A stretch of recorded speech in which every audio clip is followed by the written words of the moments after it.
கோலி talk Kollywood news.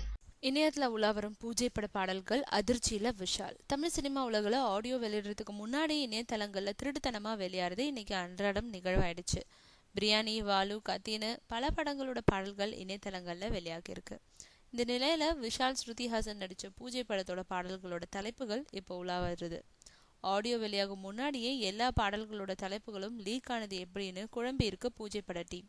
Vishal, Shruti Haasan நடிப்புல ஹரி இயக்கிட்டு வரும் பூஜை படத்தோட படப்பிடிப்புகள் விறுவிறுப்பா நடந்துகிட்டு இருக்கு. தீபாவளிக்கு வெளியாக இருக்கும் இந்த படத்தோட பாடல்களுக்கு யுவன் சங்கர் ராஜா இசையமைக்கிறாரு. விரைவில் பாடல் வெளியீட்டு நடத்த திட்டமிட்டிருக்காரு. இந்த படத்தோட பாடல்களை நடிகர் விஷால் தன்னோட சொந்த நிறுவனமான வி மியூசிக் மூலம் முதலா வெளியிட இருக்காரு. இந்த நிலையில இந்த படத்துல இடம்பெற்றுள்ள பாடல்களோட தலைப்பு திருட்டுத்தனமா இணையத்துல வெளியாகி இருக்கு. இன்னும் பாடல்கள் வெளியிடப்படாத சூழ்நிலையில பாடல்களோட தலைப்பு திருட்டுத்தனமா வெளியாகி இருக்கிறது படக்குழுவினருக்கு அதிர்ச்சி கொடுத்திருக்கு. நிஜமாவே இதை யார் வெளியிட்டிருப்பாங்கன்னு ஆராய்ச்சியில இறங்கியிருக்காரு விஷால்.